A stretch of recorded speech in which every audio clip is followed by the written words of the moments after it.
Oof.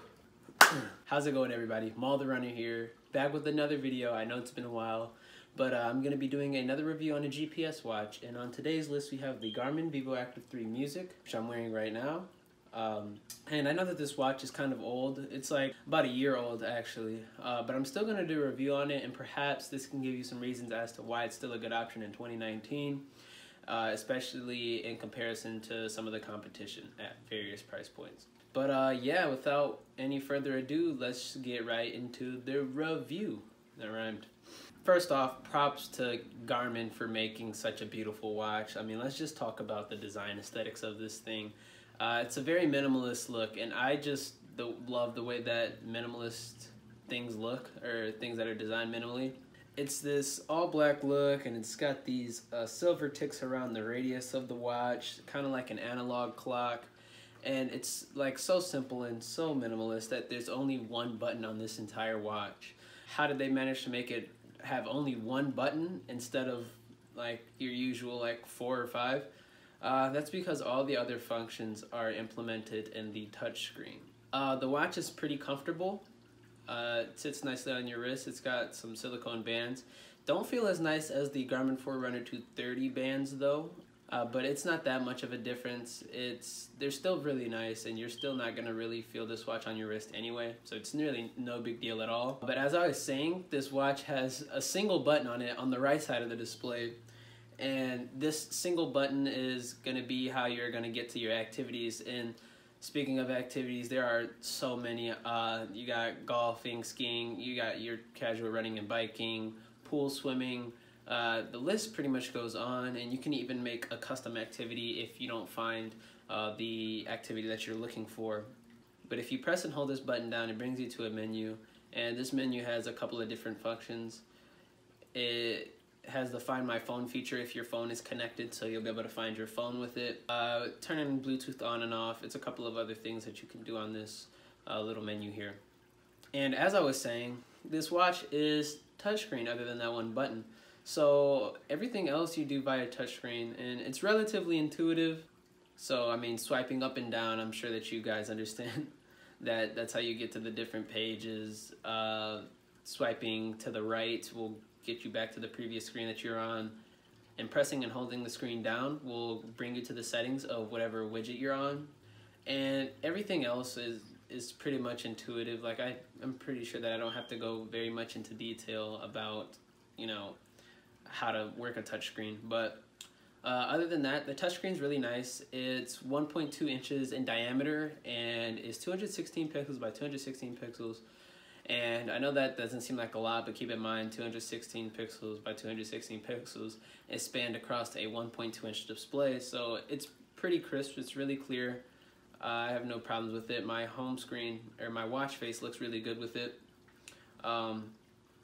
So this watch does all your general GPS watch features. It can track any of your GPS activities like running and biking, and all of the GPS watches today are pretty good and accurate about keeping track of where you're going and how far you're going. Like, they're relatively accurate, so I don't really have to talk too much about that. The GPS on this watch is pretty good. It's pretty accurate, although I did find at some points my pace was off. Like, I'd be going faster than the pace that my watch was saying. Like, I'd be running with a friend and they'd be like, oh, we're going 7:15, and then my watch would be like, well, we're going 8:15 a mile. And I think that could be potentially because I do have a different field installed that displays my pace, heart rate, cadence, and all these other things. But that's just one thing to take note. So of course this watch has the ability to connect to your phone via the Garmin Connect app.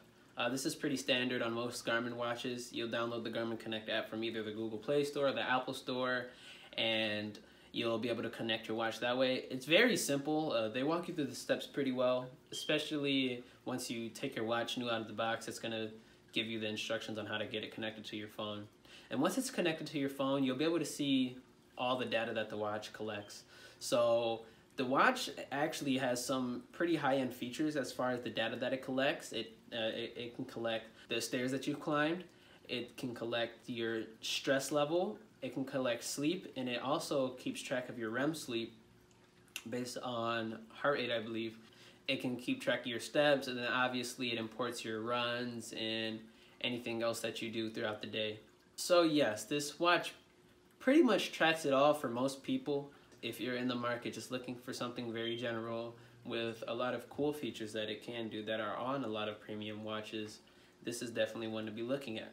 So as implied in the name, Garmin Vívoactive 3 Music, this watch does have music functionality via Bluetooth. You're gonna have to have some wireless Bluetooth headphones. It connects via Bluetooth. I have some AirPods that I connect my watch to, and then you can go on runs without your phone. I found this to be probably the best thing about this watch, other than the fact that it's a GPS watch, is that the fact that you can listen to music without your phone, because oh my god, I hate running with my phone. I don't really like the armbands because they're not really that comfortable. So it's just really nice to be able to go without my phone and go on runs and listen to music. So as far as the Bluetooth functionality, there's going to be a couple of ways that you can import music onto the watch. The first of which is directly connecting the watch to your computer and installing the Garmin Express application. And with the Garmin Express application, it's going to allow you to transfer files, music files, directly from your PC to your watch. And that's one way to do it. The way that I do it is you can actually install the Spotify app on this watch, but I think that you have to have Spotify Premium in order to download the music onto this watch. So that could be a potential increase in cost to listen to music.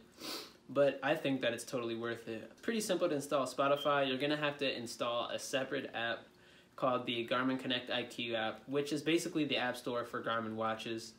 And you're going to be able to install Spotify via the Connect IQ app. You can also go to the browser version of Connect IQ if you want to connect your watch directly to your desktop and do it that way. But yeah, Spotify works pretty well. You can import playlists. It doesn't import your liked songs, so you're gonna have to make a playlist and be happy with it. I didn't find this to be too big of a deal. On the watch, you can skip songs, go to the previous songs, play pause, volume. It does everything, but you cannot choose the exact song that you want. And I feel like that's the only nitpicky thing about the Spotify music functionality. I'm not sure if you can choose the exact song that you want if you import it directly via Garmin Express on your PC.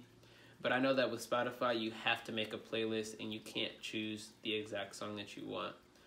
That's just one thing to take note. The sound quality from this watch to my AirPods is pretty good, but there are times where the audio kind of glitches, unfortunately. But it's not that often. It's not gonna completely break the Bluetooth music function of this watch. It's, yeah, kind of a nuisance, but like on a 10-mile run, it'll only happen once or twice, so it's really no big deal. Another thing about this watch to take note about is the battery life. The battery life, not a fan. I am not a fan, because the previous watch that I had, I'd have to charge it like once a week, and that's with like running every day. And I have to charge this watch every 2 days. And if I use GPS, then it's like every 1.5 days. So the battery life, not very good. Unless it's just because I've been exposed to having that prolonged battery life. But in comparison to my previous watch, it's kind of annoying to have to take it off my wrist and charge it, you know? Because you want to have this thing on your wrist as long as possible, since it's keeping track of stress levels, your heart rate, and everything else. Oh, also one thing to note about the touchscreen that I did miss. Keep in mind that this watch is touchscreen. I prefer physical buttons, and the reason why that I prefer physical buttons is because on runs, it's going to be kind of difficult to navigate on your watch with the touchscreen. It's especially in comparison to that of physical buttons. I do miss my other watch's physical buttons because I look down at my watch and navigate on it a lot during runs. That may not be a problem for you, but I know that it is for me. So I just wanted to also let you guys know about that. Despite those nitpicks, this watch is pretty sweet. It's a pretty good deal considering that it can cover such a wide range of activities and collect a wide range of data at such an affordable price point. And I feel like that's the killer thing about this watch. While it is missing some key niche features, like some really niche features, this watch is going to be pretty much good for like anyone. So for most people, this is going to be the best watch for you on the market. So that's it for today's video, and I'll catch you guys in the next one. See ya.